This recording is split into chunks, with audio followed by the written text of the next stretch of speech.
Network. The next level in entertainment. Who that family? Check out the Pro Shop. That's right, the Pro Shop is the platform stores where you can go and buy all the latest merch to support the platform. Available at the Pro Shops, we have dozens of hundreds of products available for you and your family. Unisex tees for men and women, hoodies and sweatshirts, tank tops, kids and baby items, long sleeve tees, mugs, pillows, wall art, bath bedding, face masks, phone cases, stickers, bags, fanny packs, socks, hats, and many other items. Please feel free to check out the Pro Shops. The link is in the description section below. And remember, it helps the platform continue to grow. So check out the Pro Shop and who that too.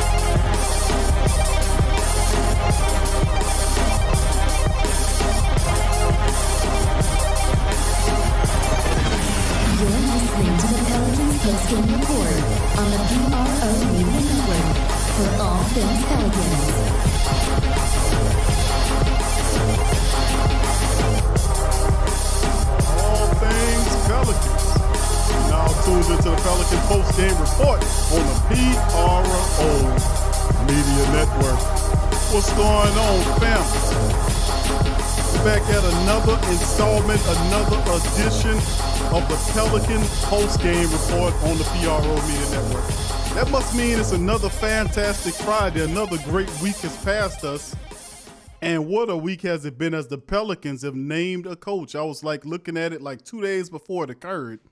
I was saying to myself, it's sure taking the Pelicans quite a long time to find out who's going to be the head coach. Then shortly thereafter, Stan Van Gundy is the man. I'm Big Q chiming in the broadcast today with my co-host, DC. What's going on, fam? Man, a lot going on, bro. I'm tired as hell from trying to build this fucking wall for the last 2 days to protect Stan Van Gundy, bro. I don't think Stan need no wall to protect. I mean, but that's the thing. But we're going to cover all that today on the show, family. We're going to cover all the latest news and notes on this one. We kind of covered and spoke about this during the, Wednesday when the news first, we did like a 15-minute news broadcast on it. But in this edition, we'll get a little bit more deeper into it as we cover the Stan Van Gundy signing. And there's quite a few articles that we're going to go over on this edition. And after we finish doing that, we're going to turn around and then open the lines up for communication to get reaction from the family members. So without further ado, we'll start it off. And we'll get into it. DC, Stan Van Gundy is the man. They went through their process and found Stan Van Gundy was the guy to lead the team. It fell for the next 4 years. Now, of course, once again, the Pelicans name him as the team's head coach. It was announced by the VP, David Griffin. Gundy becomes the 7th coach in Pelicans franchise history. And according to what Griffin was saying, we're delighted to welcome Stan, his wife Kim, and his family to the New Orleans Pelicans. Stan's track record of success as a head coach speaks for itself. His ability to teach while building genuine relationships were one of his many strengths that drew us to him.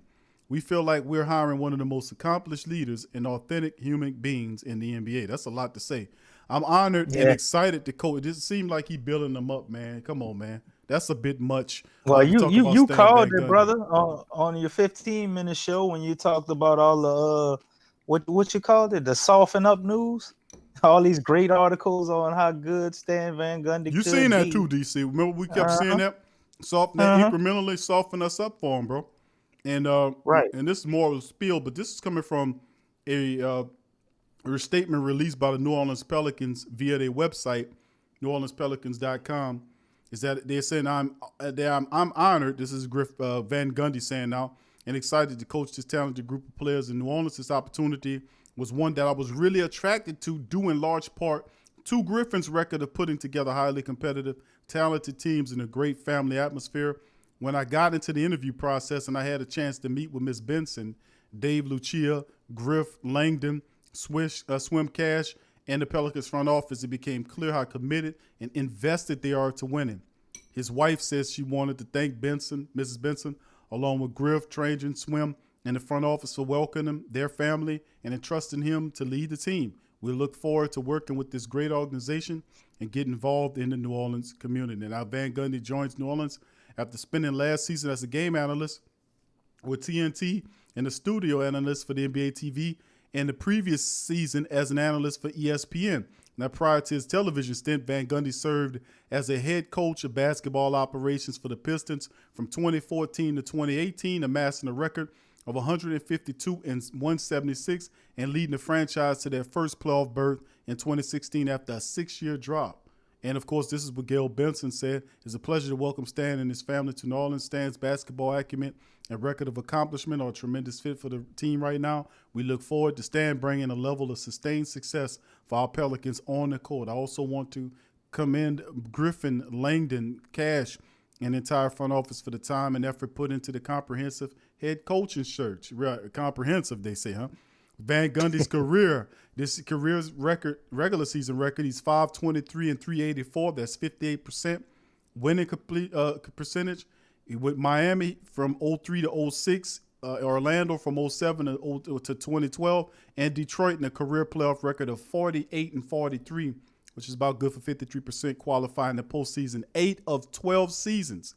He has served as the head coach, and Van Gundy's most successful stint came in Orlando, where he helped lead the Magic to 5 consecutive postseason appearances, highlighted by an Eastern Conference championship and the trip to the 2009 NBA Finals.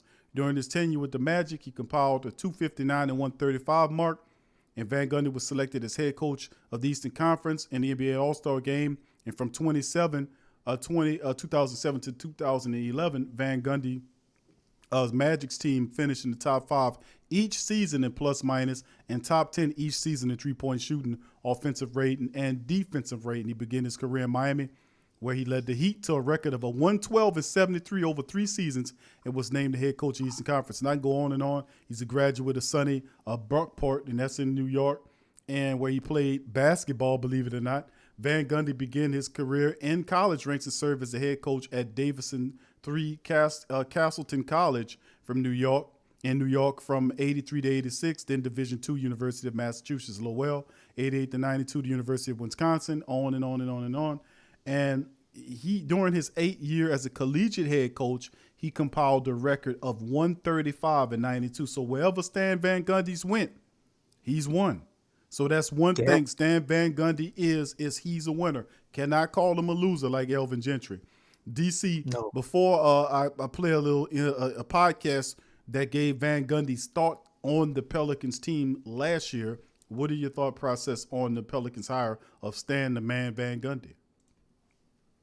Man, I'm it's a little bit of mixed emotions, bro. It's like you're in the middle, like a little bit like I was describing, I guess, the other show when we was thinking he was going to get hired. I'm not totally disappointed, but I'm not happy. It just doesn't. It's like I don't feel like this is it, but at the same time, I feel like this is way better than where we were. Stan Van Gundy has an excellent history as a coach and with the X's and O's and having guys run the system. But as we was talking off the show in our production meeting, I just have these players. We have generational players that can be like superstar level. And the more I look into Stan Van Gundy, when guys kind of go off script or evolve into things that maybe aren't in the playbook, I don't know how he gonna take that or if he gonna like that. I heard a lot of bad stuff for as players being able to play outside of the box and just ball. That's a lot of, I guess, the negative and ideas I have on Stan Van Gundy. This team definitely needs somebody of his caliber. The defensive aspect is amazing, and they make some more moves to bring in a staff would be nice, and just them to hire probably the best. Is there a better defensive coach we could have got? I don't think so. other than maybe Lionel Hollins, and he's 66. So Stan Van Gundy is like 4 or 5 years younger. So they all about age in the NBA, especially with the players. Like I would guess the same thing would be for a coach. So I'm excited about that. But just when you look at the evolution of the NBA and you look at the offensive side of the ball, and I know he's been calling games, but he hasn't had a team ever this talented in players, especially on the perimeter, like ever.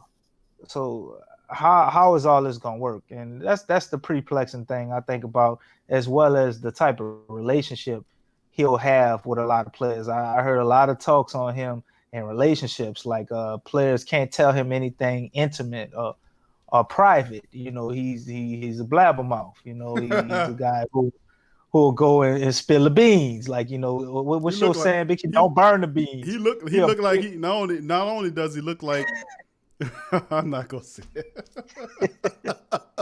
What he look like Rod Jeremy? You about to say he look like Rod Jeremy? No, he looks he looks like not that he's not the type of guy to burn beans or even spill them for that matter. He gonna eat them. He look like he a kind of guy that can't get enough of the beans. He wouldn't dare allow no spillage of food ever. No, very few amounts of food are wasted around Stan Van Gundy. Let me tell you. That's how you burn the beans, Big Q. He was eating some beans while he was cooking some more beans, and he got lost in eating the beans, so he burnt the other beans. Shame on you, DC. So yeah, man. That aspect of Stan Van Gundy, that's the type of thing that bothers me. But like we was talking about, depending on who we get to fill in, maybe as assistants, who we keep on the team, maybe they could fill in that personal side to where these guys could have that bond and still have that family aspect to this team. Because I'm not sure Stan Van Gundy brings that. He just the more I research him and just going off of what I remember and know, because we've been watching basketball for a long time, man. Right. We remember the Miami Heat teams with Stan Van Gundy. I was actually staying in Chicago, and it was crazy about D Wade out there, and I had to watch him that whole playoffs. Every time I went to the barbershop, everybody had Stan Van Gundy team up there, and we watched the whole Orlando thing, and that's the one thing that I kept hearing. He had problems with Shaq. He had problems with Dwight Howard, other players, I guess pertaining to stuff like that. But then on the other side, the positive, there's a lot of players that swear by him, and they give credit to their career taking off or being better because of him, such as J.J. Redick, Dwayne Wade, who's a Hall of Famer, said, he got to the All-Star. He became an All-Star because of Stan Van Gundy. What's another guy? Jameer Nelson sings his praises. Yep. Probably missing somebody, but so that's a good list. That puts me right in the middle, man. They got guys that like him, and then you got this other list of guys over there that don't like him. So I guess that could be similar for any one of us. Yeah, that's interesting, man, and that's the same acumen I got from Stan Van Gundy, that he doesn't last. He doesn't stay long too many places because of his personality. He wears on you, and like I joked about on the prior podcast, I'd rather him wear on you than fall on you. Okay, that's enough of them. That's enough of the jokes. But anyway, let's get into the low post. This is from Stan Van Gundy. He gave his thoughts on the Pelicans team. I think it was right around the Pelicans right before the playoffs or whatnot. He gave a summation. Listen, and this was before he actually took the job, well before, and this was his thought on the team. Listen. It just seemed like everybody was now in the appropriate spot in the hierarchy. There was all of a sudden a little bit more playmaking on the floor so that all the playmaking responsibilities were more well distributed. Offensively, they just had a look of a team that was A, having a lot of fun, and B, was starting to settle into a groove in terms of like, we know how we want to play, we know what our strengths are. Defensively, they had a ways to go.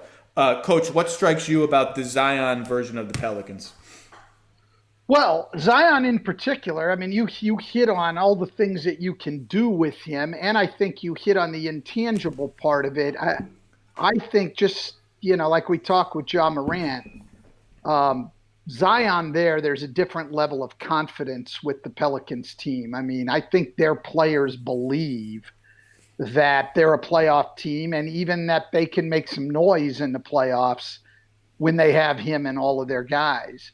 But I think what people missed with the Pelicans is how rapidly this team was improving even before he came back. So they got off to this 6-22 start where they were 19th in the league offensively and 28th defensively. I mean, they were not even really competitive. Okay, I mean, no, their transition defense was just and it still is unbelievably bad. Yeah, terrible. And they give up a lot of points in the paint, and they turn the ball over, and just not much good to watch. Then after that 6-22 start, and before Zion came back, they had a stretch for a month, middle of December to middle of January. They go 11-5 before he comes back. And they were 9th offensively and 12th defensively. And then Zion comes back, and they actually were 11th offensively in those 20 games. I know he missed one of them. And 8th defensively with Zion. And so this team continued to get better. Now, what did Zion bring to them? Okay. How did they get better defensively? That one has really stuck with me because Zion's not very good defensively. I'm so happy you brought this up because, again, if you look at their on-off numbers, with Zion on the floor, they're giving up 103.5 points for 100 possessions, which is like number 2 in the league, or would be number 2 in the league among teams. With him off the floor, they're giving up, they're just letting people score, basically. And so I did some research into this. I want to hear your answer to the question. Do you believe that what is happening, and do you believe it has anything actually to do with Zion Williamson? I do think it has a little bit to do with Zion Williamson because I go back to the point I made. I think because the players have a heightened confidence that they are a legitimate playoff team with Zion Williamson, I think that their sense of urgency on the defensive end changed. I don't think it was Zion's defense that helped them. I think Zion's offense and the confidence that came with them helped them defensively. Now, by the numbers, only 2 things really changed that I thought were significant. They didn't send teams to the free throw line as much. And I know for a fact that's something that Jeff Bezdelic, their assistant coach, who does their defense, had been pushing all year. Quit fouling people. And I couldn't figure out when I watched their film on the court, but their 3-point defense got a lot better. They didn't give up as many threes. Teams shot it poorly. That may be luck of the draw as much as anything. They still don't get back, even with, they didn't get back over any stretch of the season. They gave up transition points. They give up a ton of points in the paint. They don't particularly force a lot of turnovers, but they did do a very good job of limiting the 3, and they quit fouling. But where they really changed with Zion was on the offensive end of the floor. So they always played at a fast pace. They were among the leaders, top 4 team in the league, I think, in fast break points all year long. They shoot a lot of threes and make a lot of threes. That didn't change pretty much the entire year, but they had no interior presence. They were, well into the bottom half of the league, points in the paint, well into the bottom half of the league and getting to the free throw line. Now Zion comes, and for the stretch they have him, all of a sudden they're 3rd in the league in points in the paint and 7th in the league in free throw attempts, and they're still shooting a lot of threes and making them. And so everything with them changed because of that. And that's Van Gundy. That's big, man. As you can hear Van Gundy, man, as he talking about it, that he dropped basically the knowledge down so Stan the man knows what he's talking about. You dropping jewels, bro. He definitely knows what he's talking about. And when you can break it down like that, he knew coming into this mixture how to fix them. And it like I kept saying, it starts with the defense. And listen, he's not the favorite choice, but for a 4-year contract I do like the fact that it's just 4 years, and now the attention turns toward who will be the assistant coaches. But DC, quickly, go I ahead, don't like comment the on fact that, bro.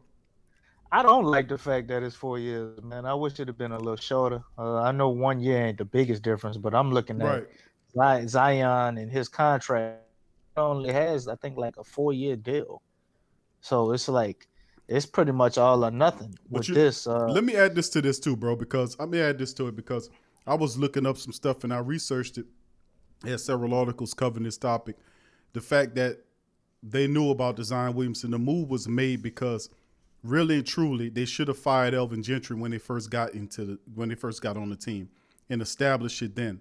The fact that they can't not allow, or that's what kind of perpetuated them moving in Stan Van Gundy's direction. They could not get it wrong a second time. You see what I'm saying? The first thing was they should have fired Gentry at the onset, came in with a credible coach, and would be going into year 2 of the development or whatever. But they kind of got down and said, man, we got to make this count.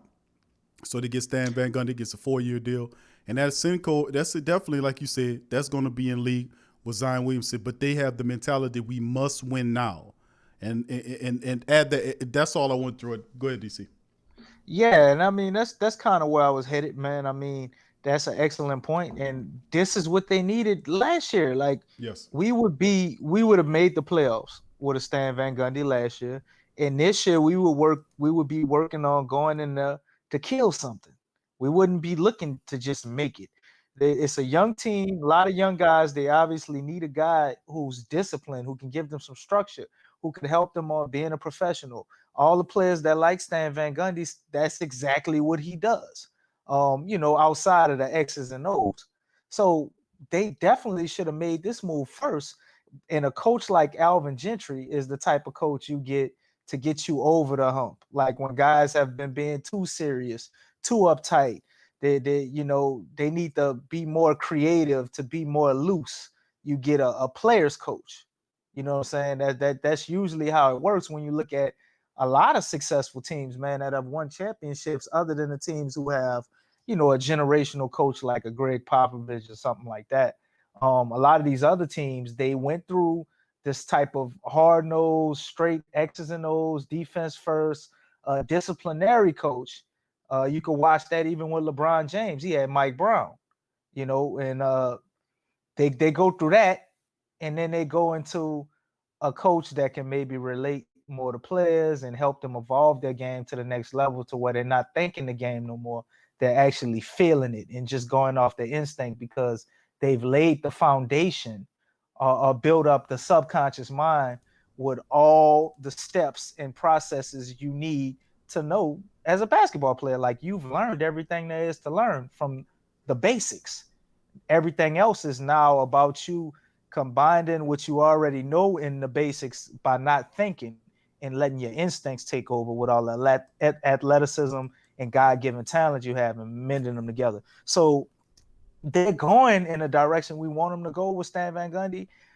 Hopefully I'm wrong, but in order for us to win a championship, if we still are on that timeline and able to keep these guys, we're going to have to go to a more player-type coach, like I was saying before. I mean, we should already be a year into that. If we would have had Stan Van Gundy for 4 years, that would have put us right on time with a Zion, the extension of a Brandon Ingram for 5 years and all that. You have the next coach coming in after you've already been being successful, obviously, with a Stan Van Gundy, but you just couldn't get over the hump. Now we got to start that process a year later. So, and they've already had the taste of having that freedom, and then you go to a disciplinarian. A lot of players not going to like that. But if you went from having a disciplinarian first into freedom, it's a lot easier transition. So we may have a few problems at some point, like we were saying, with the relationships with players because of the discipline aspect. He's probably going to embarrass some guys. He's going to hurt some feelings. All of the type of things that player coaches usually know how to work around or be able to, handle or massage egos. I don't think Stan Van Gundy possesses that skill, which is why I think they should have had him first before they had a guy like Alvin Gentry. If I want to say anything good about him, which I think he does know how to what's the word? Not motivate, but I guess make players feel comfortable.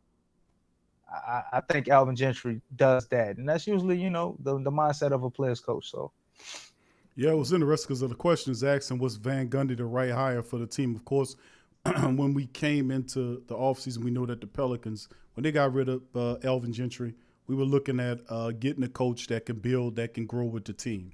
Instead, the Pelicans understood, they knew that they needed somebody who could come in and win right now, that could fix this team. And then the first year, the coach gets the team to the playoffs, and every year after that, and they build further. So that's why Van Gundy makes sense in that regard. He was not my handpicked favorite to come in. I was a guy that wanted Mark Jackson. Y'all know I was advocating for Mark Jackson.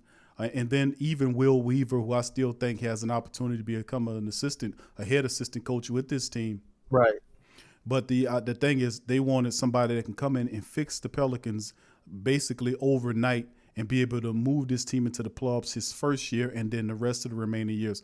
Is there any any thought process or any formidable thought against the fact that Van Gundy knows what he's talking about and that he can actually take this team to the playoffs? I think as much as the talent the Pelicans have, that they should have been in the playoffs this past year, but failed because Alvin Gentry is a joke. He's a joke as a defensive coach. He was terrible. He didn't speak those principles. But Van Gundy knows how to build the defense. He knows how to eliminate. And like I've said, he's won in college. He's won in the pros. He's a winner, regardless of how people want to look at him. Like I said, he wasn't I didn't go on to say, hey, Q, we got to go get Stan Van Gundy. Hell no, I wasn't saying that. I was saying Mark Jackson. But then, like we broke on the show, Mark Jackson is blackballed. For lack of a better words, right. He's blackballed. So nobody gave him an interview. Nobody even spoke to him, including the Pelicans. They went to his broadcast brother's brother. He went to his broadcast partner's brother for the head coaching job who hadn't coached in years. So, I mean, this just goes to show you they wanted somebody. They were quite desperate in my mind, and they wanted somebody who was going to coach for less than $5 million a year. And I'm pretty sure that Jason Kidd wasn't going to coach for that little bit of money. And according to what he wanted to make, we knew because Lou wanted $7 million, north of $7 million. We knew Kidd wasn't going to take less than $5 million, and we know Stan Van Gundy would. So you get the defense, you get a winner there, you get a guy that can fix the team and go into the playoffs. His issue is, can he help with the players? That's yet to be determined. His window with the team is transfixed along with, like you said, Ingram's contract that'll be coming, Zion Williamson's contract as well. So if we have a lot of success, DC, this will sway these young players to sign on for secondary contracts like we had Anthony Davis do. Okay, let's move into your article. Let's talk about the article that you sent to me. The Pelicans need Stan Van Gundy to form an effing wall of defense. And that was a really good article. You spoke well about it. Zion Williamson's development will dictate New Orleans' future. But the team can take a sizable leap next year if the new coach can finally fix its long-term running defensive issues. I think without a doubt he can. After disappointing end in the 2019-2020 season, with the Pelicans stumbling in the bubble, squandering a chance to earn a playoff berth through a play-in format that some league observers believe was cooked up explicitly to get Zion Williamson in the postseason. I believe that. New Orleans personnel chief David Griffin faced two critical choices. He had made the first one the day after the team returned from the bubble, firing Alvin Gentry after 5 uneven seasons. The second one informed every decision to come in a fascinating offseason for New Orleans. When Griffin looked at the Pelicans, he did see a team still in the early days of building something, or one that could contend for a playoff next season. What got the answer on Wednesday was New Orleans had reached a 4-year agreement with Van Gundy, and that was reported by Adrian Wojnarowski. And, of course, we know about his previous stints with teams and his playoff experience. They got 8 guys on the team who have played a lot. We are 25 years or younger, and they mix with them veteran guys who not only are really good players like Drew Holiday, J.J. Redick, Derek Favors, Etwan Moore, Nico Melli, who comes in from Europe, so they got a good mix, he told Zach Lowe. I'm bullish on the team. The team is exciting. They got a lot of options. Griffin has tasked Van Gundy with making the most of his option. He brings more of a decade of NBA head coaching experience to New Orleans, and we already went over his accreditation. But like you said, he honed over the years, shepherding the development of players like Dwayne Wade, Udonis Haslem, Dwight Howard, Jameer Nelson, J.J. Redick, who recently credited Van Gundy as having a bigger impact on his career than any coach he ever played for, and that includes Coach K. Isn't that something? A high level of last season. Doc Rivers too. Isn't that amazing? Pelicans show two different teams. The one that went 11-3 in Zion's 24 appearance and outscored opponents by 5 points a game per 5 points per 100 possessions in those minutes, and that was 19-29 without him, who got outscored by 3 points per 100 possessions. The Pelicans often play sloppy, especially on defense. They gave up too many offensive rebounds. That's because they were too busy being rushed to go back to get back on defense, and then they still couldn't do it. What an idiot that guy was, and I'm glad he's gone. I just can't say enough of that. These sorts of problems are boy. You gonna miss talking bad about. No, I'm not. I'm ready for function. No, I'm not, DC. I'm absolutely ready for functional basketball in the Big East. Gonna miss pushing the sound effects drunk bloop bloop bloop bloop bloop. You gonna miss that. You ain't gonna miss that. No, not at all. Not at all.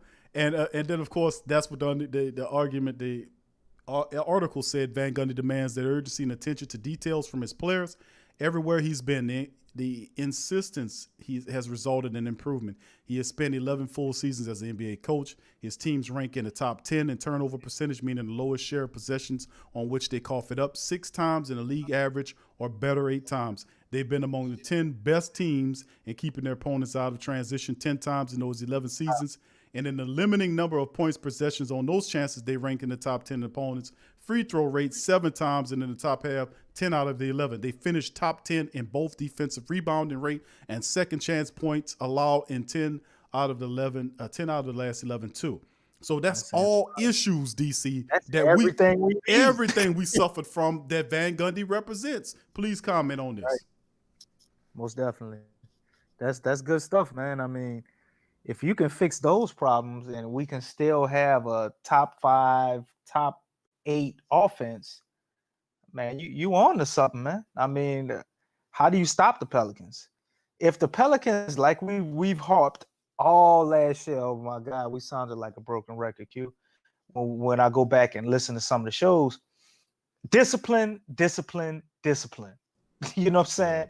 If they could have the discipline, man, to just carry out the things they need, especially on the defensive side, like the Pelicans would have easily been in the playoffs. They were not in the playoffs, not due to a lack of talent, not due to a lack of not being able to do it. They couldn't stop nobody. And even on the offensive side, I don't know if they mentioned this in the article, but something that has to do with having discipline on the offensive side, which is turnovers. You know, if you cut out the turnovers and you play defense, you know, you ain't even got to be number 1 in the league. But if you could just be in the top 10, shit, if you could be in the top 15 with the way the Pelicans play offense, and they play offense the same way, how do you beat this team? Yeah, that's the thing. The key point is they're not beating themselves like we were last year. We beat ourselves all year. All the year. We turning the ball over, not missing free. Now, this is the type of stuff that Stan Van Gundy will get on them for, missing free throws. The percentage, the free throw percentage, how poorly the Pelicans shoot the free throw ball, that will change under Stan Van Gundy. The atrocious non-ability to offensive rebound, that will be fixed. Wait, hold up, Big Q. I mean, we were a pretty good offensive rebound team with the addition of Zion Williamson. With the addition of Zion when he played, but outside of one player, I mean, we could not even because and listen, the reason why we weren't that good was because it wasn't an onus on getting offensive rebounds. We were too busy one shot and run back to defend, in which they didn't defend very well. How the hell they took one shot to run back and defend, and we probably was at the bottom of the league in transition defense? That's the annoyment of this whole situation, because that's the ridiculousness. What they was running back to the sideline? They were running back to defend the one shot, and most of the time they wasn't even running plays. Some guy would come down and take a cold flounder shot, and then they'll run back up the other side. Remember, it was insane. And then when we finally got into a groove, then we would start running plays. That really non-disciplined brand of basketball that we had on the Elvin Gentry, that stops. Even when we was in the groove, we wasn't running that many plays. What you talking about when somebody called for a pick? Like a player could do that on their own. They didn't have a whole bunch of sets. You mean to tell me Gentry wasn't calling plays when he had the little thing in he had the little binder when he was drawing up stuff? Yeah. All right, DC, enough riding on Elvin Gentry. He's somebody else's problem now. He's Sacramento's problem now, by the way. We covered that. Remember? That man had dinner reservations and alcohol, the names of alcoholic beverages on their clipboard. Look, we're gonna draw up Jack Daniels. We're gonna no goddamn place on that. gonna draw up. This is called a Jack Daniels defense. Let's see what we're gonna do is if we miss this shot, this is the line that's gonna run right here. See, this goes out the front door of the stadium right to our local liquor store. We're gonna pick up this is the Jack Daniels defense. Alvin Gentry had 3 things wrote on that clipboard, bro. We're gonna run, shoot, and do it again. Now I'm not mad at you if you jacking up shots. Anyway, all that's gonna stop. Understand Van Gundy, and I'm happy for it, man. And big time happy. Now, DC, let's go into another article right here. Well, the big part about it is we talking about what is his staff going to look like. Now, that's the next level of it. There's a report that was out from Liberty Ballers that showed that Ime Udoka, who's a excellent candidate, and I remember his days of playing in San Antonio and other areas of out in the NBA, and he sat under Greg Popovich for several seasons. And he's a guy that people are looking at. He's with the 76ers currently, but I mean, when the season was over with. But Ime Udoka is a pretty nice addition, assistant coach. I'm still looking for Will Weaver, but Udoka's not a bad call either. No, I like him, man. This definitely will like be overkill with the defense because this guy is a defensive specialist. Plays the places where he's been dealing with that, he's obviously helped. I mean, even with San Antonio, he got a ring over there, man. He got a ring over there being that assistant. A lot of people, I don't know if they know that, and that was the Kawhi Leonard era. When they beat the Miami Heat, with the stack team and all of that, they gave them people a run for their money, bro. They didn't they? I think they went twice on the Heat, and I think they beat them once, right? Oh, I think that's right. Yeah, they got that twice. He was the defensive assistant, and Greg Popovich has nothing but high praise for him. I don't know why it broke up, but he was credited with getting LaMarcus Aldridge over there to the Spurs. He's a younger guy, man. He's a guy that played in the league. I think players probably would take exception to that. I mean, you got to respect the guy that been in that war. They didn't went out there and they didn't done it. So I think they really gonna be willing to listen to what he have to say, and him and Stan Van Gundy are probably gonna put their minds together to implement a great game plan for the talent that we have. And I think he would probably be, like we were talking about, Mark Jackson would have covered all of these bases. He'd be somebody that could maybe have a more personalized experience with the players and maybe be a little more intimate far as them feeling like they have somebody they could talk to or lean on. I mean, it doesn't hurt that he's a brother. I mean, there's a lot of black players, man. I mean, they need somebody that they can relate to. So if he can kind of be an extension of Stan Van Gundy's game plan, especially on defense, mixing that in with these younger players, and by him not being that old himself, not that far removed from playing the game, I think that'd be a good mix, man. Of course, I like Will Weaver too, but I feel like we need the addition of somebody in a decent position of power that's played the game, man, that can relate to these guys and what they're going through. Every great team I see around the league, they have guys like that. So hopefully we can get him, or we can get another guy like that. And Will Weaver. I don't know how we work all that out. We was talking about that, Big Q. But I think this would be an excellent hire, man. This guy is coveted around the league, and everybody wants him. Yeah, and there's articles out on Will Weaver right now. There's one from where is it at that I seen earlier. They're saying he's from Hoops Habit. They're saying that Will Weaver is the NBA's best kept secret. So I mean, the word's out on Will Weaver. So I like Will Weaver, man. We both do. Yeah, we'll see how it shakes, man. But Udoka is a possible guy for an assistant coach role. They also mentioned Milwaukee Buck assistant Charles Lee as a possibility to fill out the staff that Van Gundy's looking to build in New Orleans. And like I said, hopefully Will Weaver's one of those guys that can bring they can bring in as a key contributor because once Stan Van Gundy's tenure is over with, it more than likely will be the lead assistant. That's a younger guy, whether it's Udoka or Will Weaver, that'll probably take it off. But let me ask you this before we, before we span and keep going ahead, and we'll mention Lonzo Ball.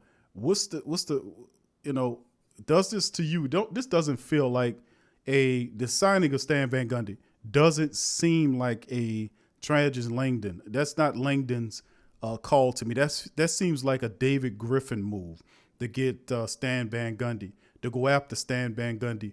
Doesn't feel like Langdon at all. I think Will Weaver was the guy that he really wanted to go with. He was most comfortable with. But it seems like Griffin wins again with the Stan Van Gundy move. What is your perception on that? You think this is more Langdon or Griffin? I think this is a combination of them both basically coming to terms and looking at what we have and what we need to do and kind of agreeing on it. I think David Griffin got his first swing of the bat at his choice, but they obviously signed him to 4 years. I mean, it could have been 5. Don't a lot of coaches get 5-year deals, correct? Some even 6, right? Some do. Yeah, so, I mean, it could have been longer. So they're obviously looking at, I guess, an installation of a plan B just in case. But I think they collaborated and realized they need a coach like that. I like Stan Van Gundy for the defensive side and what he can do, but we both agree that I think Kenny Atkinson probably would have been a better decision. Maybe made it some more years. Yeah, I ain't mad at that either. I like that. I like the Kenny Atkinson move. Atkinson's with Will Weaver, man, I think that would have been excellent. But what we got going here is still being molded, and we're gonna see with the assistants he put around, because that's gonna make a big deal. But this definitely was David Griffin. We talked about this, and I related to him. All the guys that were coming in for these interviews were basically his peers. They had a few guys in there. You could obviously see who Trajan Langdon's guys were. You could. Well, Jamal from Dallas. I'm pretty sure that was a Trajan Langdon inquiry. And you got Will Weaver. We know that's Trajan Langdon. And the other 2 guys were Tyronn Lue and Stan Van Gundy. So, and they both happen to be, right around that same peer group with David Griffin. So obviously it has a lot to do with relationship. I'm sure David Griffin, as long as he's been in the league, has relationships with Stan Van Gundy as well as Tyronn Lue. I mean, we know he has one with Tyronn Lue, but a lot of people may not be aware that he has one with Stan Van Gundy too. Just because they didn't play on the same team or for the same organizations don't mean they don't know each other, don't mean they don't talk to each other. Hell, they might have knew each other before David Griffin was ever a GM. This might be something that goes back 30 years these guys been knowing each other. So this is obviously David Griffin signing, and I think Trajan Langdon's guy would be on the plan B, I guess, next era going into the future guy. Mm-hmm. Well, we already knew this is kind of what was going to happen depending on the timeline the Pelicans wanted to go with, which the more I'm watching now, it's like I just hate being lied to or manipulated, and it just seems like a bunch of bullshit, everything they were saying, because they went to they wanted to be competitive, and we wanted a coach to grow with the team and all that. So we didn't say, the hell, fuck all that. We just want to win now, and we get Stan Van Gundy. But the whole thing before was supposed to be a coach that can grow and blossom with the team, which means, you'll take a season where you might make the playoffs, you might not, and the next year, you got there, and then you're taking all these steps. You get a guy like Stan Van Gundy, you're like, we got to compete. You don't get a 61-year-old coach to grow with the team. Especially one with the type of mouth and the personality that Stan Van. He's a loudmouth. Right. He that's what Stan Van Gundy is. He's a loudmouth, and that's always been a thing. That's why Stan doesn't stay beyond 4 or 5 years with the same team. He wears on you. Like I said, he does. He wears on you. So this was a desperation move because the Pelicans really they pulled a mini process move on us. Like what Philly did, they extended over years where they screwed over the Philadelphia base. Somehow trust the process, and they screwed up half the picks they made.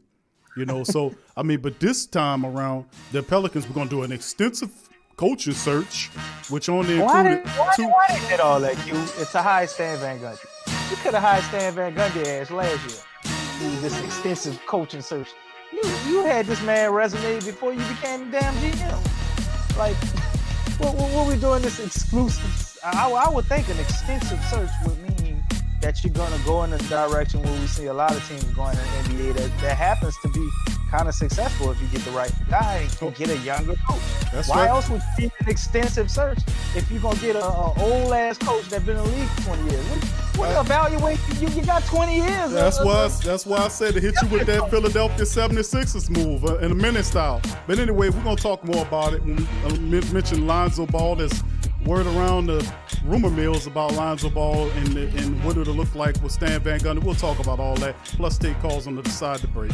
We'll be backstage. Remington Tax Solutions is a company that, together with their partners, provide virtual tax consultation and preparation for individuals, small business, and nonprofit. They also provide notary and a host of other business-related services for their clients. Their associates provide a systematic yet very client-centered approach to their services. They offer the industry knowledge and insight to help solve your most complex tax issues. At Remington, their currency is time, the one resource that cannot be replenished. For that reason, they utilize the simplest and most effective forms of technology to make their services faster and more efficient. No need to wait in the office until your taxes are completed. Simply upload your documents via the Taxes to Go app or via their client portal, and they'll take care of the rest. Remington Tax Solutions is a member of the National Association of Tax Professionals and participates in the IRS Annual Filing Season Program, which is a voluntary tax education program to stay abreast of the ongoing changes in tax legislation. Remington Tax Solutions has a strong connection to the communities in which they serve. It is a part of their mission to make a positive impact on the lives of their neighbors. So, if you're looking for a reliable, effective, and trustworthy tax preparation service, Remington Tax Solutions is the business for you. Contact Remington Tax Services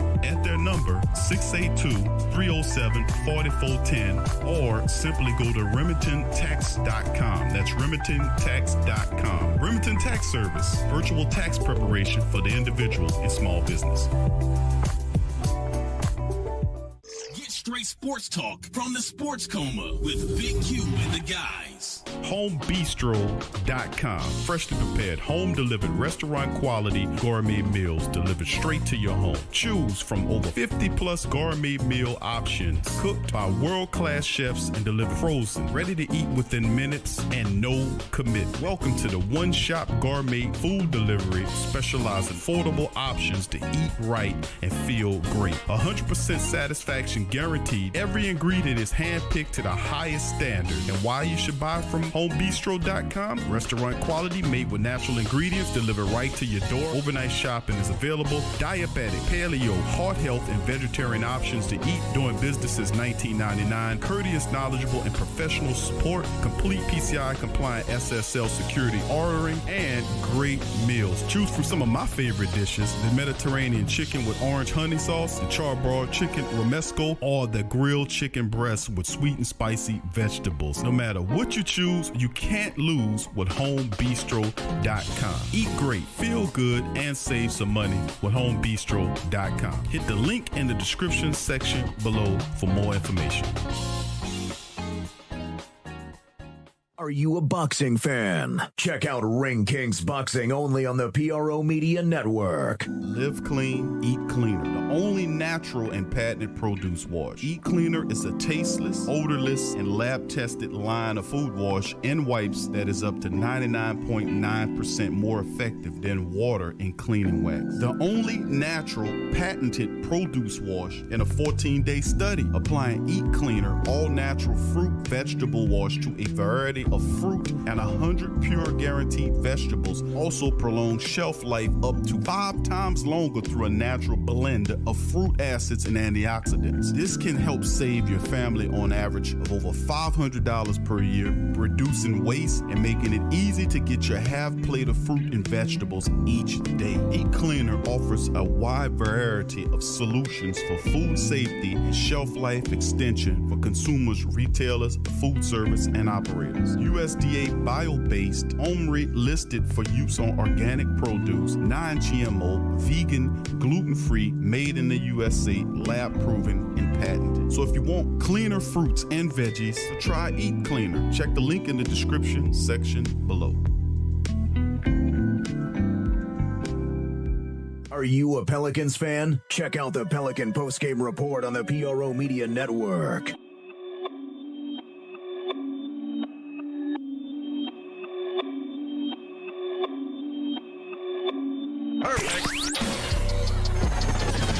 You're listening to the Pelicans postgame report on the PRO Media Network for all things Pelicans.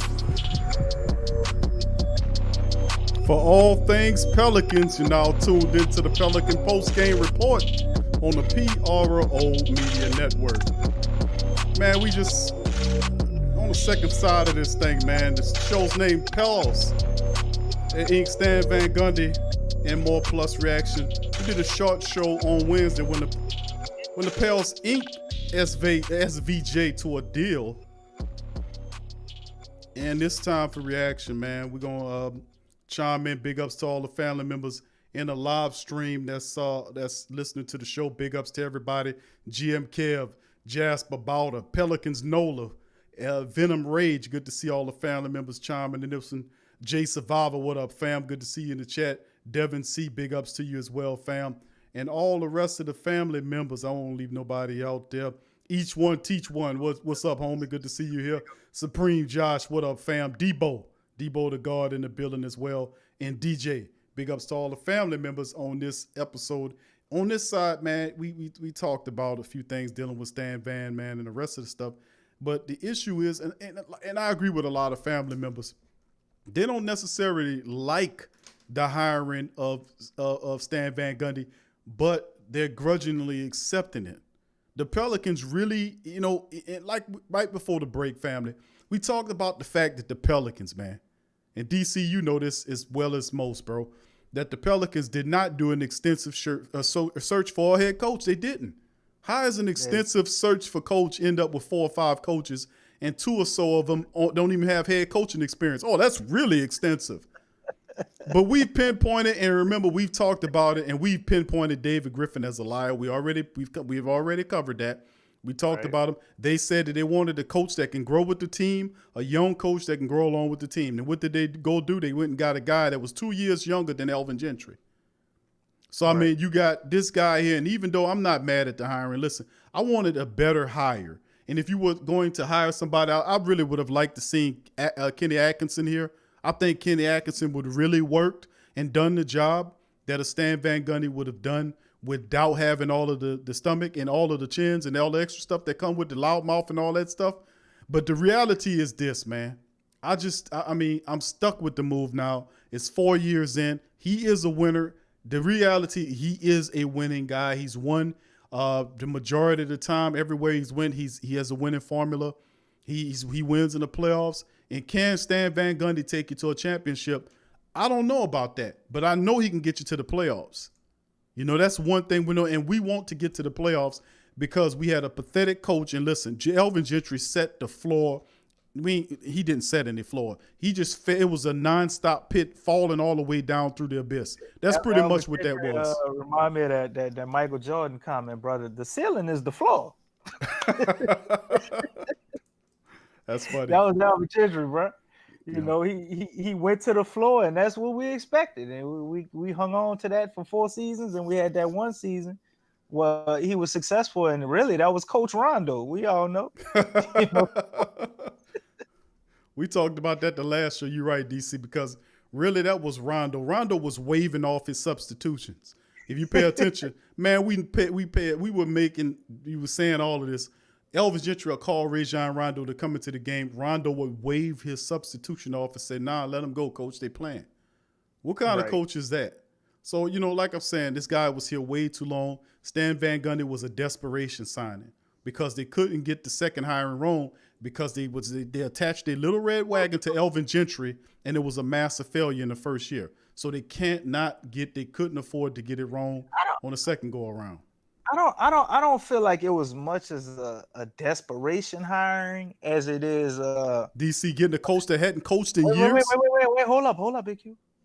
As much as it is a struggle for direction between Trajan Langdon and Griffin, and they're kind of working this compromise out because it's obvious what Trajan Langdon wants to do, and let me stop you right there. There is no struggle there. David Griffin is the man. What you talking about? David Griffin told you, I'm gonna let you be the GM. I'm gonna let you be the GM before you was gonna sneak out to Sacramento. I'm gonna let you be the GM, and then he makes the call on Stan Van Gundy. You understand what I'm saying though? Like the direction Trajan Langdon I'm being sarcastic though. That's what I'm saying. Right. Trajan Langdon wants to go to is like what you would do with a car. Like if you want the best possible paint job on your car, right? You gotta strip it all the way down. You know what I'm saying?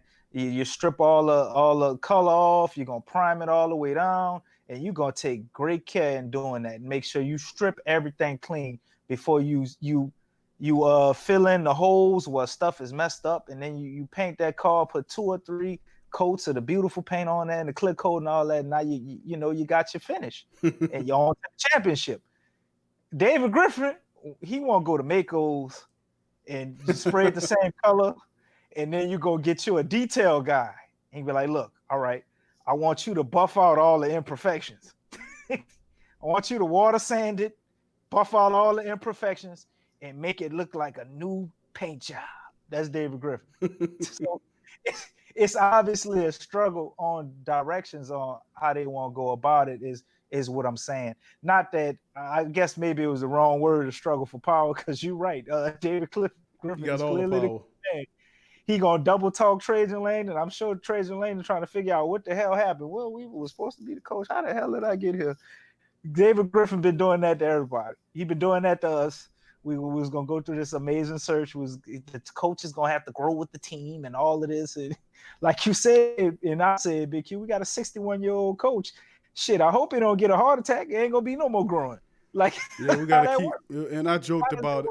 DC, we gotta keep him out of the French Quarter and away from shrimp etouffee. We gotta keep this guy away from all the food that we got down here. We want him to lose a few pounds here because he coming to the food capital of the world, bro. So we want him to he need to make it for at least 4 years. If he lose some weight, bro, then I might just believe he could be a championship coach. That's how much faith I got in that shit happening.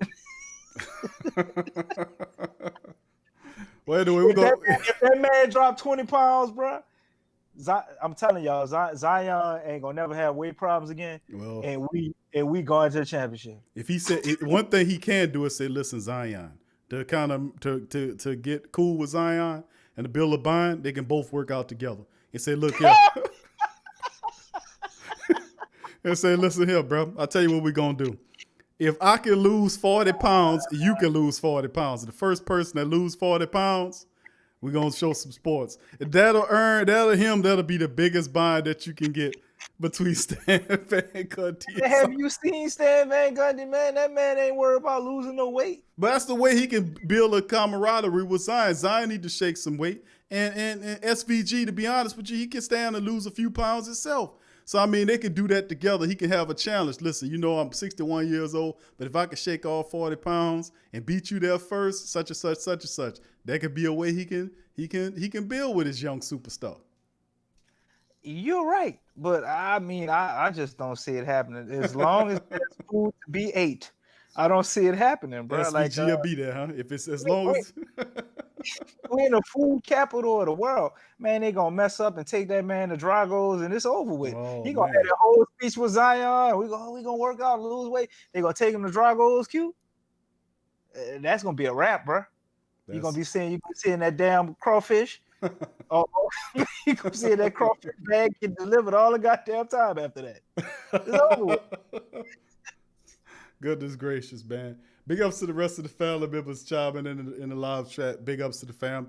There's a link in the chat, family. If you want to get on the show, feel free to hit that link, and you can pop up here, have questions for me or DC, or your commentary or thought process on the Pelicans hiring of Stan Van Gundy as the next head coach for 4 years. That's right. You counting them 4 years. 4 years.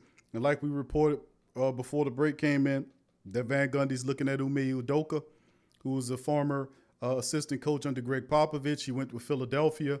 He's a guy with a lot of expertise, and like DC astutely mentioned, that his expertise is on the defensive side of the ball. So that's more so the Pelicans can use, and also Milwaukee Bucks assistant coach Charles Lee is a possibility. And Will Weaver, people say, what about Will Weaver? Q. Will Weaver is still out there looking for a head coaching job. The KC Thunder is a possible fit. There's several reports circulating around them that they're looking at Will Weaver after losing their coach to the Chicago Bulls, Donovan. So we'll see how that shakes, and it'll be a shame if we lose him to OKC. I would like to have Will Weaver here, but we'll see how this all plays out down the line. Now, DC, let's move over to the Lonzo Ball talk. Let's talk about that seriously. We had a little joke, a commentary a little earlier about Stan Van, but let's talk about some of the players that'll be on this team that Stan Van Gundy would have to ingratiate himself to. The young players. Let's start off with Zoe, then we'll go Zoe Ball as Zion Williamson, and then Brandon Ingram. Thought process on Stan Van Gundy's what he could do, or will it be any type of abrasive personality traits that'll kind of alienate any of our young players? Well, that's one thing I'm worried about a little bit with the guy you mentioned, Lonzo Ball. I don't know how he takes to tough coaching, but on a positive side, if you think about things from what do you call it, a threefold perspective? What was your word, my brother? When you look at it from all different sides, three-dimensional perspective. Mm-hmm. Look at LeVar Ball. Would LeVar Ball be more like Stan Van Gundy or more like Alvin Gentry or Luke Walton? I say more Stan Van Gundy than the rest of those guys. Well, if that's the case, then we might be on to something. So that's a good comparison Lonzo Ball might need a coach that coaches him hard, that's in his face, that might put him down a little bit, make him piss him off. Because he's a guy that, to me, it's like, I don't know if he's a spiritual guru or something, but sometimes on the court, Lonzo Ball he seemed like he ain't even there. His body, something doing is there, and the real Lonzo just somewhere else, doing whatever the hell he's doing. And then there's other times you see a totally different player, man. When that dude playing like he playing like it's all on his shoulders, like the weight of the world is on his shoulders, and he won't carry it. And you got a different player there, so it's really like which Lonzo Ball are you gonna get? The passive aggressive, I don't really care, I'm not bothered, I'm too cool. Are you gonna get that guy that's hungry and the intensity level is just all the way up? If he can keep Lonzo playing the way he plays when he's angry, like even in the bubble, he played garbage, but there was one game everybody was talking about how bad he played, and he came out with it on his mind, and he played amazing that game. He didn't score like 30 points or nothing crazy like that. He probably had like 17 or 19 points, maybe 7 or 8 assists, but it was a good game. And I mean, for Lonzo Ball, that's what we need. We need him consistently to get about 16 points, just enough to make the defense respect you, so that everybody can't just sit on your passes. And you need him to have that type of intensity, which translates over to his defense. Because similar to Drew Holiday, when Lonzo Ball plays good on the offensive side, he plays better defense. Drew Holiday is kind of the reverse. When he plays good defensively, he plays better on offense. So I think Stan Van Gundy can help a lot with that, man. But the only thing about it, he had some podcast or something where they was pulling this article up, and he kept talking, and he was praising Lonzo Ball a little bit, talking about he's a very smart player. He could have him do what he does in transition, but in the half-court set, you have other playmakers that can handle the ball, and it doesn't have to be him. And he shoots an excellent three-point. I heard a lot of Lonzo stands, I guess that's what they refer to him, talking about how he's going to ruin Lonzo and it'll be horrible, because he talked about basically having Lonzo sit in the corner or taking three-point shots in a half-court set. And that's what Luke Walton did a little bit, and it kind of, jacked his development up.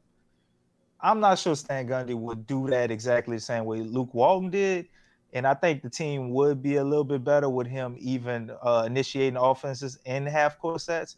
But I also think we would be great with a guy like Brandon Ingram also initiating offense too, and really having Drew Holiday play off the ball more if we're going to keep him around and not trade him. And kind of sharing that duty between the two of those guys and getting Zion involved on that action in the paint and doing kickouts, man. So that might be where we're moving to, and hopefully everything could be good and there'll be nothing to worry about. Yeah, that's interesting because that's the major concern that one would have now that Van Gundy is the head coach of the team is, well, how would his relationship be with the young stars, the Zions, the Zion Williamsons, the Zoballs, the Brandon Ingrams? How would he ingratiate himself to those guys? And I think one of the best ways that you could possibly do it is by winning. And they're going to be paying attention to Stan Van Gundy. And if anything, unlike the years when he was in Orlando, over some time, he's been proven to be a winner. And that's the thing about Van Gundy. But, you got to stomach his personality for 4 years while you do it. But he's a basketball encyclopedia, no doubt about it. He definitely knows what he's doing. He's just I just don't think he's the perfect fit for the team. But in my opinion, I think this was a desperation move. I think the Pelicans screwed up with they should have got rid of Elvin Gentry, and the next move they wanted to make sure they got it right. If it's a desperation move, Big Q, that would insinuate that the guy they wanted they couldn't get. So who would have been the guy that they wanted that they missed on where they had to be so desperate? Because we both know if you say Tyronn Lue, that's what. And the cold part about it is that's what they was looking at. That shit would have worked. They wanted Tyronn Lue bad. First it was Doc Rivers, but Doc Rivers Philly out just came out the pocketbook. That was a spur of the moment thing. Right. You had no idea that was going to happen. No, they didn't. But they dropped on it fast as they could, and they were at the back end of it. The Tyronn Lue thing was something that they wanted to do, but when that opened up, I could say that at the time Tyronn Lue was looking at the Pelicans as the top candidate. But then when the Clippers job opened up, that was almost too easy. You didn't have to move your family. You hadn't to go anywhere. You just take over the head coaching job. That was too perfect. Plus, he had a relationship with 2 superstars. He knew the owner already. He had a championship ring. He's respected. That was too easy for him to say that was easy. He just did that run around and check with the Pelicans and the Rockets to kind of get his money right. To see and try to at least have that balance going on. But in terms of desperation, not saying that they're looking for a particular coach, because if you look at it, but the Pelicans came out of it, they said who they wanted.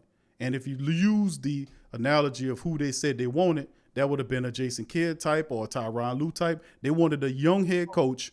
Why not interview Jason Kidd? But for whatever reason, and I'm saying, and the reason why they didn't, I'm telling you, it had to be for the money. It wasn't because he didn't know what he was doing or that he couldn't step in and help this team win ball games.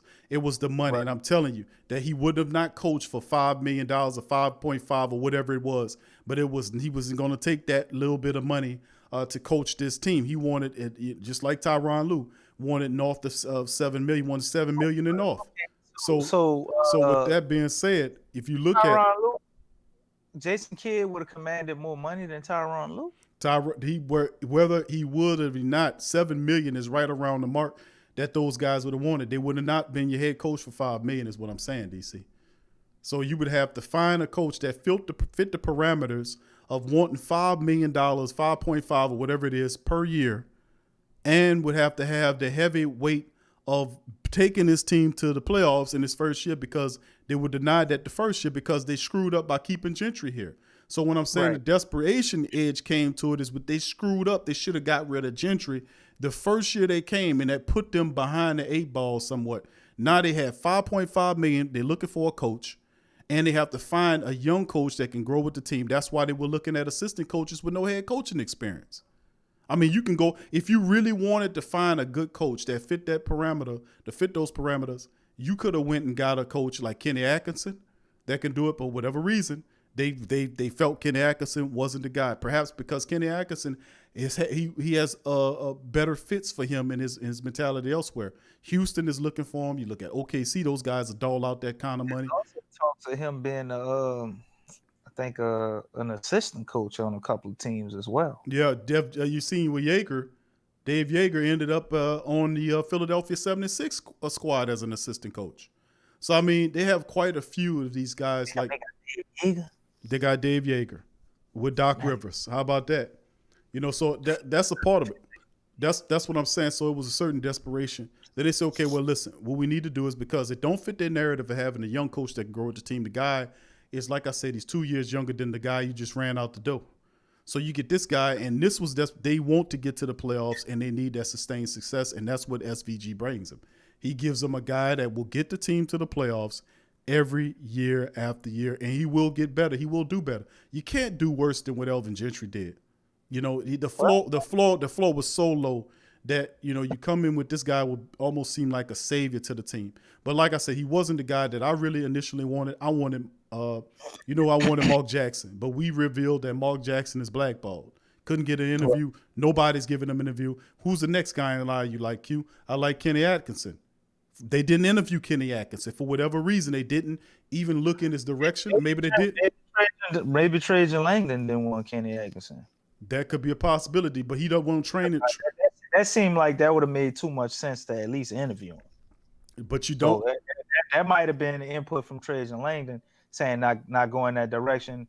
And David Griffin was headstrong on having a coach with, playoff experience. This is an inexperienced team. I could hear him saying that. We need a guy with the playoff experience. We need someone who's been there and all of that. You know what I'm saying? That whole thing.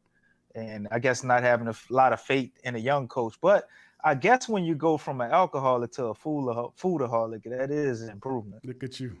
But that's the reality. But that's the reality that we're dealing with, is the fact that that's what it comes down to. And I thought that's what this was a move that they wanted to get somebody that can guarantee them to get them in the playoffs. And Stan Van Gundy will do that. He will. Now, the only thing is, I wouldn't be so sour on the move if we'll see what the assistant coaches look like. If they can get Will Weaver after the search, and he looks like he's a candidate for at least one of these jobs, being that you had a young coach who just got the job in Indiana, OKC could do a same move. I don't even know who that guy is who Indiana hired, man. That was very intriguing. Well, Indiana. You know a lot about him? Not too much about that guy, man. I was kind of surprised that they made that move based on what I seen so many of the really good coaches that's out there. Bro, you talking about people like David Fizdale that's still out there. You talking about guys. I mean, there are really good coaches that's out there that you didn't pass up to hire an inexperienced coach, and it's just amazing to me that they would get him. His name is Nate Borchkin, and he came over from, where was he at? I want to remember this guy. Hold on here. Let me see. Let me punch up something on him right quick. I'll read something from you. But I know he's a guy that's known to be a good communicator of talent with young players. That's what I remember from something I read on him a couple of days ago. And they said he expect the Pacers to move the ball and take more three-pointers. And he's 45 years old. He was the assistant under Nick Nurse. He was Nick Nurse's top assistant. And right. and they want him to build a similar system that Toronto's using with Indiana. They want him to move the ball and take more three-pointers, have a free-flowing offense. And they have a lot of weapons in place that can make it look exciting. So he didn't have much experience, but you know who they got rid of to get there? They got rid of Nate McMillan and bring this guy in here. And they say in the G League over the next season, 3 as Nurse's assistant. He followed Nurse pretty much everywhere he went. He learned the value of flexibility with small coaching staffs, ever-changing roster, managed a 126 and 74 with the Dakota Wizards and Santa Cruz in Warriors, Energy, Bakefield, and Jam and all that. And that's his record in the G League, 126 and 74. He followed Nick Nurse around, and now he finally got his own gig. And Indiana, this is a good place. That's not much expectations on you in Indiana. That's a really good job for a coach like that to land. Because they of course they're used to winning, but you're playing in the East as well, and there's pretty decent talent there. And we'll see how they go. They do a pretty decent job of drafting as well, and they might have to trade some people to do some things. But Indiana is playing in the East, no biggie. But the Pelicans really surprised and moved to get Van Gundy. Like I said, I liked Atkinson. They didn't look at Atkinson. I like Mark Jackson. He's blackballed. Also like Will Weaver. He's looking for a coaching gig. So if he doesn't see what he likes, perhaps he lands with the team. We'll see. But that's the bottom line. All right, and just to go to the chat here, and DC, I want you to drop some knowledge on that, what I just said. In just a second, let me give a big shout out to the chat. Big ups to the family members. Jeff King, good to see you in the chat as well, in the Pel chat. DJ Austin, big ups. DJ says, are we taking calls? The link is the call, DJ. If you want to get on the show today, hit the link. The link is in the chat. Hit the link if you want to. If you have any questions and you want to pop up and jump on the show, you got to hit the link in the chat. Hit the link in the chat. The chat will bring you, and then you will be on the show where we can hear you and talk to you. Okay, it's the same as the phone, but we're using the chat as opposed to the phone. All right, so if anybody out there that's listening to the show, you have any questions, concerns, or comments about the Stan Van Gundy signing, here's your opportunity to get on the show. Hit the link and pop up. We'll be on for, if we don't hear anything from you guys, then we'll probably be ending the show in maybe, what is it, about 10 minutes or so. So if you want to pop on the show, hit the link and get on the show in the chat. But anyway, DC, comment on what I said about that, because a lot of people is going to be frustrated about the Stan Van Gundy move. But listen, he's going to make the playoffs. He's going to definitely make the playoffs with the team. We're talented enough for that. But now we can start making some solid moves and decide on whether or not we keep Drew Holiday. There was a report out there, and the reports keep coming, the rumors keep coming, should I say, is that everybody's looking at Drew Holiday. He had that 1 year on his contract. We don't know if he fits in the long-term plans of the team. But you got Stan Van Gundy now, 61-year-old coach. In my opinion, I think Holiday does fit in that dynamic. He does. It probably would benefit you to keep him in that scenario, based on if you was talking about building a younger team by, making the team better by trading a key piece and adding people that way, like we talked about the Nets move, while sending Drew Holiday to Brooklyn for Karis LeVert and Jared Allen, and then there was another one that actually threw a filler in there. So, but what's his name? Musa Duka or whatever. No, the point guard with the funny name. Oh, Spencer Dinwiddie. There you go, Dinwiddie. So comment on that, bro. What, man? You say it so much, bro. I mean, try to comment on it, bro. I know I said I told you about Drew Holiday. I told you about. You pulled me about 15 different lanes. I know, bro. Just narrow it down, and I know, bro. I know. Narrow it down to the top and attack each one best you can. I think you did a good job of what you were talking about with the coaches and going back to the Will Weaver thing and the Indiana coach. You definitely educated me about the guy from Indiana. I didn't know he came out of Toronto, but with the trade thing, man, I remember I asked you some stuff about it, and you were saying we possibly still could trade Drew Holiday. I was saying, well, with Stan Van Gundy here now, we probably won't, because his whole angle is defense and building a fucking wall. What's the best way to build a wall on a perimeter would be to hold on to Drew Holiday.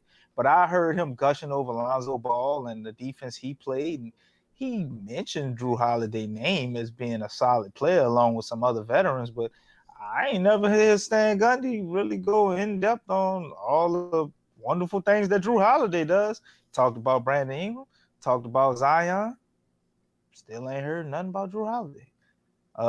He had a little whisper or two in there about Derek Favors. I ain't hear him saying anything about Jackson Hayes. Just paying attention to stuff like that. So his main focus to me seems to be Lonzo Ball, Brandon Ingram, and Zion. So the Nets thing could be a real strong possibility. There's supposedly 10 other teams that wanted to trade for Drew Holiday. I mean, we've been talking about Drew Holiday trades for the last 3-4 months? Or shit, we was talking about Drew Holiday trades during the season. We know the Nets. We know about Denver. We know about the Warriors. There's so many. There's whispers of the Clippers. Obviously, the Lakers want him, but why would we do another trade with the Lakers? There's so many teams out there that want Drew Holiday. I don't hear him saying anything other than what he said to close out the season of him wanting to be here. And, sometimes you need time. This is our first year together, so he sounds like he wants to run it back. JJ Redick is also attached at the hip to Drew Holiday. He was basically living in the man's house when he first came out here. And JJ Redick had a lot to do with them signing Stan Van Gundy. I don't know if a lot of people read into that. JJ Redick credit Stan Van Gundy for making him the player that he is by improving his defense, which in turn has extended his career. So I'm sure he had nothing but good things to say about Stan Van Gundy and getting him over here. But with them signing Stan Van Gundy, does that appease JJ Redick enough for them to go ahead and trade Drew Holiday and still hold on to him without him, basically having a fit? Look, we took one guy away from you. We gave you another guy. So the whole thing with Drew could still be on, man. Is very interesting. And this has been probably the pretty long, drawn-out saga with this trade scenario. It's almost similar to Anthony Davis in reverse.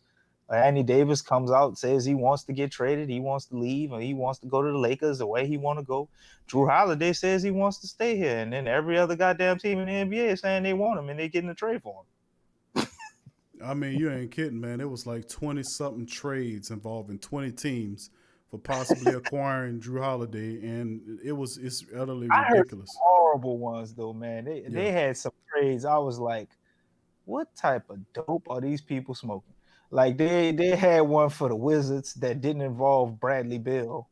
Like, what the hell could we possibly want from the Wizards that don't involve Bradley Beal? Like, what y'all got? How the money gonna even match up? With Chicago, they was talking about Otto Porter, the number 4 pick, and I'm like, man, who the hell is drawing up these trades? You don't at least put Zach LaVine in there or something? It's just crazy, man. So it's a coin toss on what's gonna go on with Drew Holiday, and I guess that's gonna be the part that keeps us excited, man, all the way up until the draft. Because once we draft a player, then we gonna kind of know, Big Q, if we haven't made a trade by then.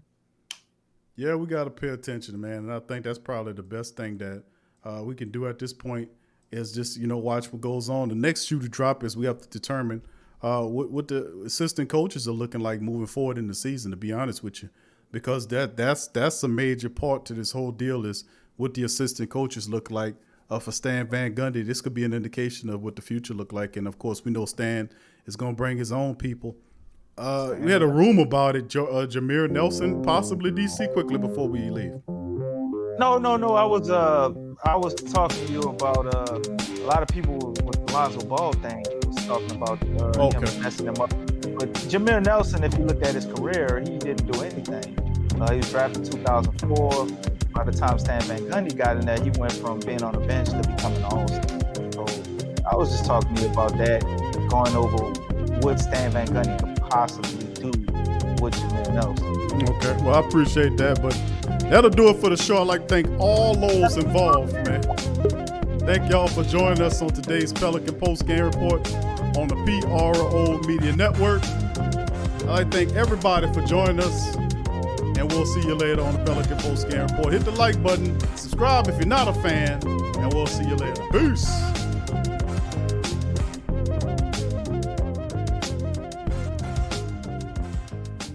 Located in Henderson, Nevada, bulksupplements.com supplies over 400 pure nutritional supplements, ingredients to hundreds of thousands of consumers and manufacturers. All of their products are available from grams to metric tons through their online store at bulksupplements.com. Orders received 4 noon Pacific Standard Time ship the same day. Their FDA-registered CGMP manufactured and distributing facility has a staff over 60 full-time employees that take pride in providing excellent customer service and producing quality products for their customers. The wellness of the community is of the utmost importance to Bulk Supplements. It's dedicated to maintaining all health code and government regulation. Each supplement is tested in their in-house laboratory before distribution, ensuring that all products are safe for consumption. For any additional testing, they utilize reputable and vetted US-based independent labs. Customer service is available 7 days a week from 7:30 a.m. to 4 p.m. Pacific Standard Time through live chat, phone, and email. Bulk Supplements products are produced in an FDA-registered and inspected manufacturing facility. So, if you want quality supplements at a quality price, Bulk Supplements is the company for you. Bulk Supplements, clean and pure bulk supplements. Check the link in the description section below for more information.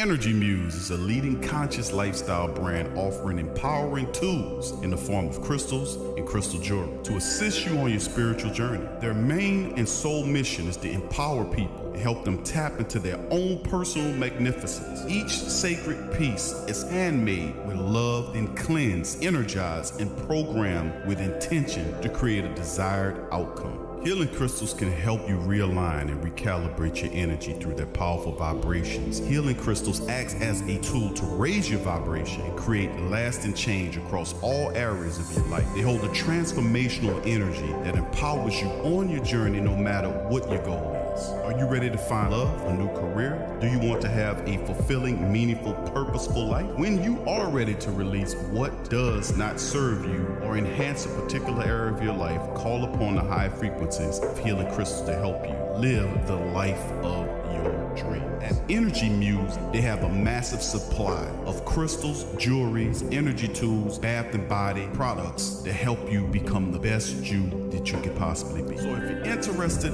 in healing crystals and jewelry, check out Energy Muse. The link is in the description section below. The Kleins family has been getting people to go nuts for old nuts since 1995. As legends have it, a number of the Kleins friends who heard the idea said you can go nuts trying to name a store like that. In the excitement, the Kleins thought their friends said old nuts instead of go nuts and proceeded to throw caution to the wind. Old Nuts has over 2,000 items, bulk and wholesale prices of a whole lot of your favorite fruits, nuts, and confections. A selection of gift baskets for any budget, any occasion, and provides one of the best and impressively rated shopping experiences on the web. Fact is, between their selection, service, speed, or their online presence in the virtual mirror retail experience, they have developed an enviable client base that's comprised of personal and professional customers who count on their remarkable range of gift baskets. Think of gift basket, think about Old Nuts. Check them out, oldnuts.com. Check the link in the description section. Boom.